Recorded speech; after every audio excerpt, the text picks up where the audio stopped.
So, ever since my first Garmin Perspective video, I've obviously fished a little bit and learned how to use it a little bit more. My number one question, and a question a lot of guys' mind trying to decide, do I want perspective, do I want 360, is how deep can I see with perspective? A couple of good friends of mine, Dan, Holland, and Ryan said, did a little math for me today to figure out, with using the angles of the LVS 32 on the trolling motor, the 20-degree angle that perspective is shooting out, and the 75-foot range. There's a look at the trolling motor, the mount being in perspective mode, mounted at 12 degrees. I'm making an assumption of what they're mounted at. I haven't seen those specs yet, but that is mounted at 12 degrees off the shaft of the trolling motor from parallel. How deep am I going to go before I lose bottom contact? Perspective is always going to give you that 20-degree cone, no matter how deep you're in, of what's in front of you. So if there's bait fish suspended, you're going to see them past a certain depth. Mr. Ryan said came up with an exact number of 28.5 feet.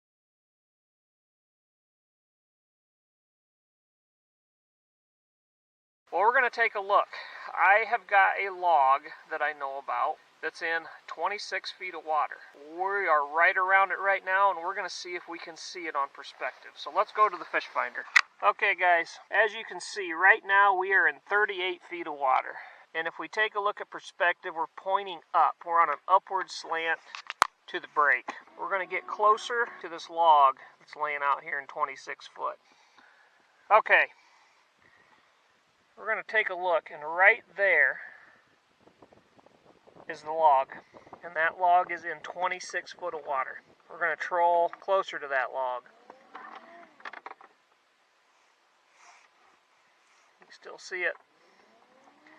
Still see it, and now it just starts to disappear as the boat gets closer to it. So at between 50 and 75 feet, I am picking up that log on perspective.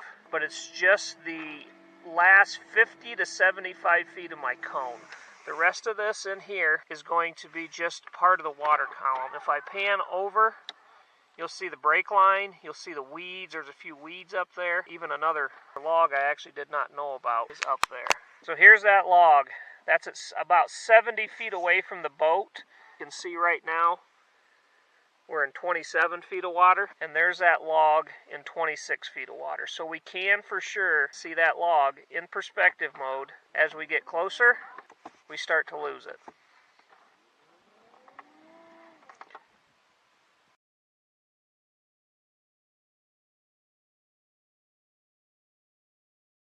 What you're looking at, if you look out at the top of the screen, you see a log with a Y in it laying there. We'll pull in a little closer, and there it is. You see a Y log. That Y log is in just a little bit over 20 feet of water. And if you can see, the entire perspective view of it has it in there. This is 75 feet, and we're about 30 feet back right here. And you see the log start to disappear as I get closer to it. And there it goes. And then over here, you'll see another log coming into view. Now both of those are both laying in about 15 to 20 feet of water as they lay down the break. Boy, that sucker's about the size of a telephone pole. More views of another log, a very large one that lays on the bottom. Now this particular log is in 21 feet of water. You can see it's still in the cone, and as we get closer, it starts to disappear. And up here towards the center of the screen, there's another piece of wood laying on the bottom. And here is another view of a couple of logs laying side by side. You see this guy, and you see this guy, and both of these logs go up here to sonar. You'll see we're in 21.3 feet of water. As they disappear about halfway back to the bottom of my perspective screen. I'm going to flip perspective around. Now they're actually under the boat, and they're still just a little bit too close. They're in the dead zone under the boat right now, so we can't see them very good.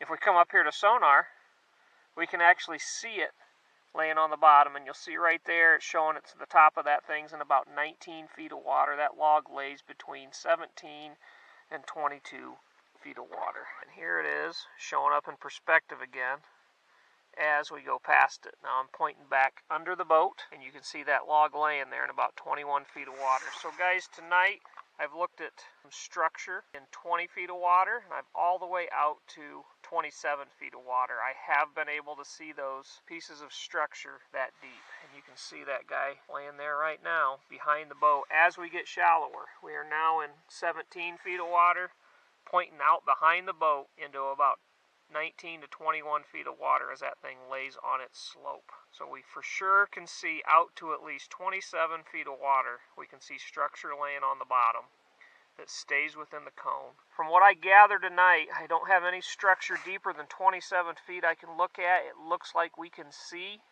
structure out for sure to about 28 feet of water. There's my lane. What a guy won't do to test out Garmin Perspective. Thanks guys again for watching. Stay tuned. We're going to do some more Garmin Perspective. We're going to do some Garmin LiveScope, and we're going to show you how to use it to catch more fish, how to use it to find structure. If you don't have a YouTube account, sign up for YouTube. After you do so, click that subscribe button and keep watching me. We'll do some adventures on Erie and St. Clair again. That's coming up this summer. And we're going to show you how to use Perspective on both those lakes. We're going to show you how to use LiveScope on both those lakes. We might even get to see a few fish actually bite while I'm throwing at them on Lake St. Clair, which I did last year. It's phenomenal. Again, guys, subscribe, sign up for YouTube. Why not? It's free. Take it easy and God bless.